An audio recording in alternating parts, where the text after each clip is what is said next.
Hey y'all, Tamika Jamison here, and what we're going to get into is the Bold Manifesto for creatives.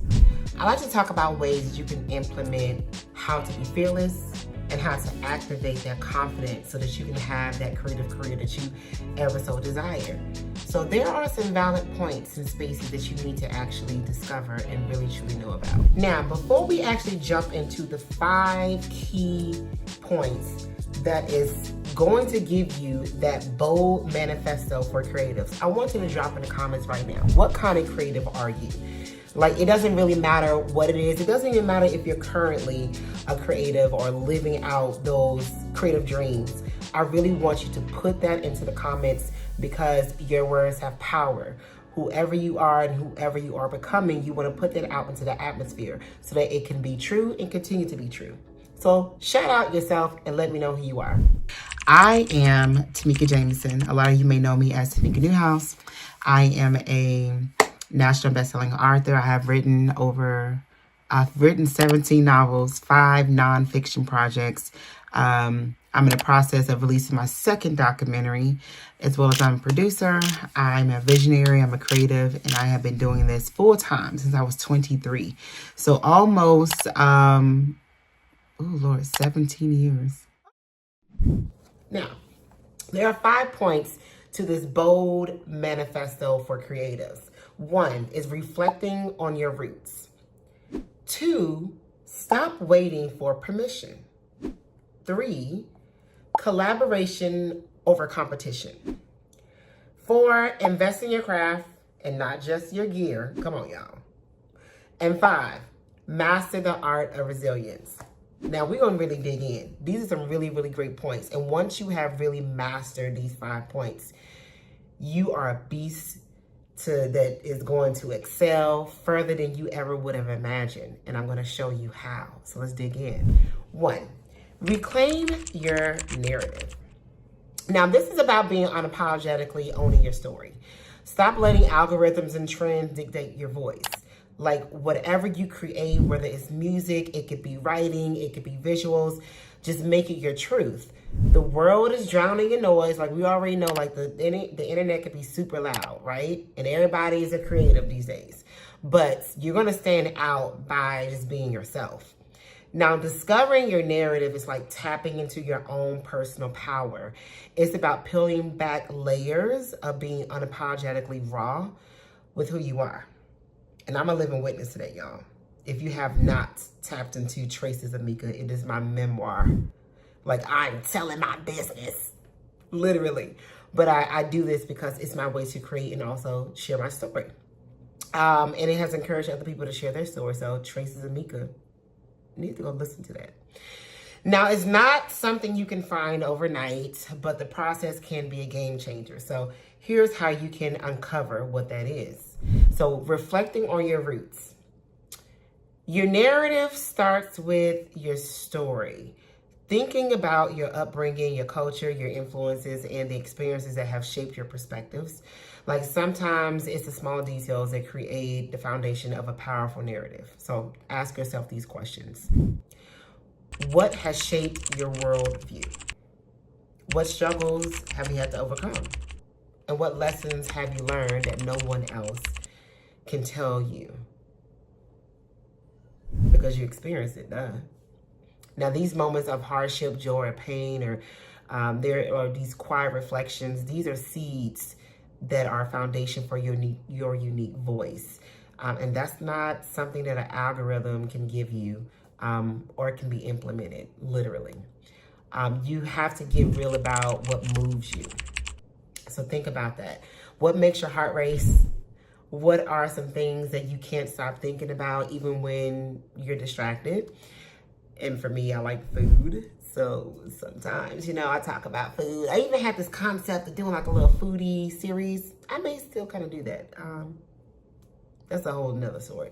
But identifying what you truly care about is the key. It is like your social justice, like personal growth, human connection. So ask yourself these things. What themes keep resurfacing in your work? What's the message that you want to communicate without even trying? So tap into your passions because your narrative will resonate most when it comes from the place of depth and authentic drive, essentially. So really kind of think about that.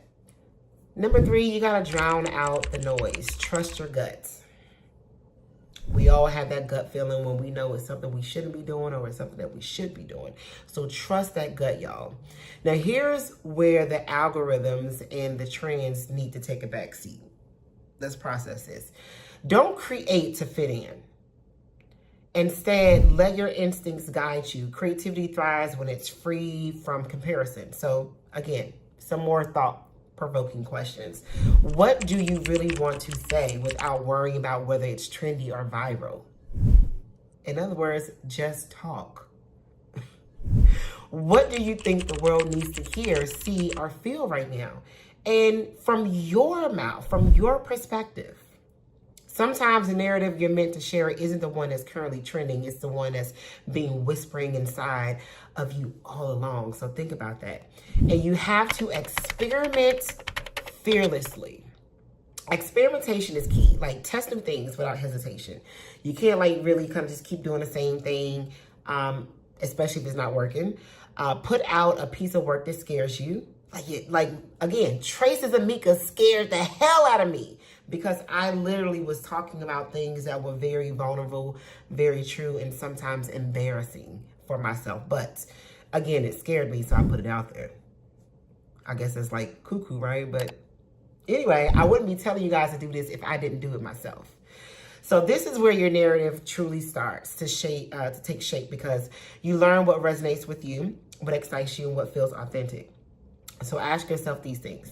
What feels freeing? What makes you feel like you're truly expressing your own voice?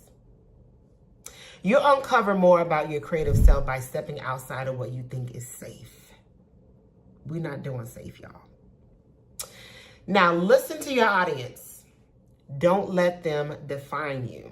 Now, you can listen, but it don't mean that you got to kind of do what everybody say because everybody's going to have their own opinion, right? So while you shouldn't let trends dictate your narrative, your audience feedback can be insightful, you know? Pay attention to what resonates with them, but be careful not to get lost in their expectations. You're still the one that's steering the ship, meaning you still the boss, you still you. Just because somebody says you didn't jump high enough doesn't mean you turn around and jump to the height that they told you to do it. You may be like, no, that's where I wanted to jump. So that's where I'm going to stay. So this can, these are some things I want you to ask yourself. These are more questions. What do people connect with? What parts of your work have had the most impact? Really process that. Like, what's the one that people are really connecting with? Like, what are they engaging with? What are they talking about? What are they resharing? Like, this helps you fine tune your narrative. So, but remember, it's a reflection of you, not a response to what others think you should be doing. Let's say that one more time. It's a reflection of you. It's not a response to what others think you should be doing. Now, embrace your evolution. Your narrative will shift over time, and that's okay.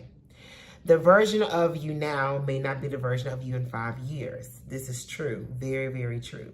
I see old videos of myself and I'm like, ooh, I did that, I said that, huh? But anyway, it's me. I don't take it down because that's just who I was. That's kind of who I am. Who I was is still who I am, and who I am becoming will always be who I am. So there's different versions of yourself. So your creative voice, it will grow and it will evolve. So don't be afraid of that. Now ask yourself these questions. Who am I today? And how does my creative work reflect that?